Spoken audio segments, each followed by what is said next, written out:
গ্রামের মাঠঘাট পেরিয়ে দলে দলে মানুষ কোথায় ছুটেছে জানেন? সাহেববাজার হাটে। এই হাটটি নাটোর জেলার বড়াইগ্রাম উপজেলার একটি গ্রামীণ হাট।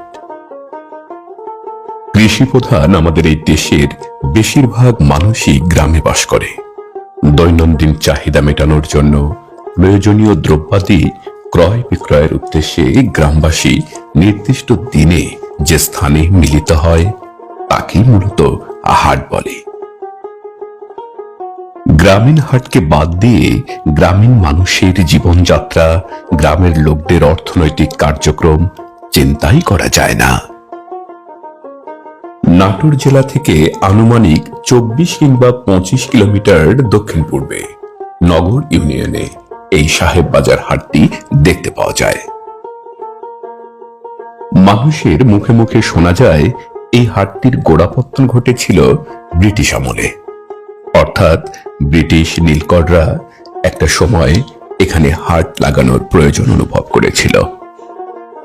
কেউ কেউ মনে করেন নীল চাষ করা ব্রিটিশ আমলের সেই ইংরেজ সাহেব এখানে প্রথম হাটের যাত্রা শুরু করেছিল। হাটটি গড়ে ওঠার পেছনে যেহেতু ব্রিটিশ বাবুর অবদান ছিল বা ব্রিটিশ সাহেবের অবদান ছিল, এজন্যই এই হাটকে সাহেববাজার হাট বলা হয়। আবার কেউ কেউ বলেন না না, অত আগে নয়, এই হাটটা ঠিক যাত্রা শুরু হয়েছিল পাকিস্তান আমলে। এই সাহেববাজারে হাট ব্যবস্থা যেদিনই গড়ে উঠুক না কেন, গ্রামীণ মানুষের জীবনে হাটের প্রয়োজন কিন্তু আমরা অস্বীকার করতে পারি না। গ্রামীণ বাজারে প্রয়োজনীয় জিনিস স্বল্প পরিমাণে পাওয়া গেলেও সব জিনিস পাওয়া যায় না। সব ধরনের পণ্য সামগ্রী পাওয়ার জন্য গ্রামের লোকেরা হাটের জন্য অপেক্ষা করে। গ্রামীণ এই হাটটি সপ্তাহে 2 দিন বসে, বৃহস্পতিবার এবং সোমবার। হাটবারের এই হাটে গ্রামের প্রচুর মানুষের সমাগম ঘটে এবং হইচই পড়ে যায়। হাটে ঘুরতে ঘুরতে মৌসুমী ফল, আনারস আমাদের চোখে পড়ে।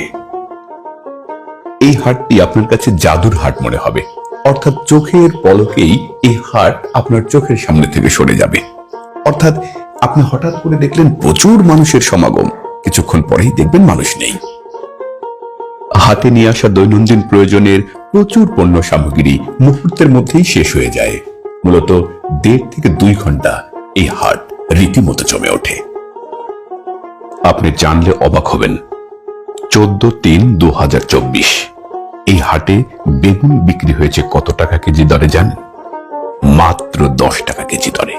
এবং মাঠ থেকে সদ্য তুলে নিয়ে আসা তরতাজা বেগুন মাত্র 10 টাকা কেজি। সাহেববাজার হাটে তরিতরকারির দাম তুলনামূলকভাবে বেশ কম। এই যে তরতাজা লাউগুলো দেখছেন, এই লাউগুলোর দাম কিন্তু তুলনামূলকভাবে বেশ কম। একবারে টাটকা চালি লাউ, অথচ দাম কিন্তু কম। দেখুন দেখুন, টাটকা ক্ষীরায় কিন্তু হাটের এই অংশ একেবারে সয়লাভ হয়ে আছে, তবে ক্ষীরার দামটা একটু বেশি। সাহেববাজার হাটটি কেবলমাত্র পণ্য ক্রয় বিক্রয়ের কেন্দ্র নয়, কর্মব্যস্ত গ্রামীণ জীবনে পারস্পরিক ভাব বিনিময় ও নীতির অপূর্ব এক মিলন স্থল হলো এই হাট।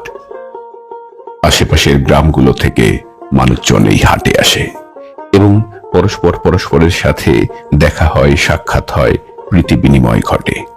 এজন্য এই হাট, মূলত সাহেববাজার হাট হলো মানুষের মিলন মেলার এক অন্যতম কেন্দ্র। গ্রামীণ জনজীবনে গ্রাম্য হাটের গুরুত্ব আমরা জানি অপরিসীম, সাহেববাজার হাটটিও তার কম নয়।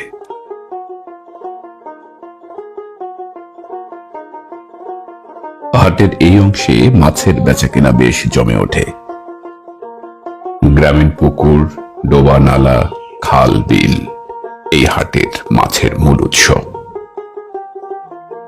ক্রেতা বিক্রেতার দর কষাকষির কলরবে মুখর হয়ে যায় পুরো হাট, ফলে হাট হয়ে ওঠে লোকমুখর ও জমজমাট।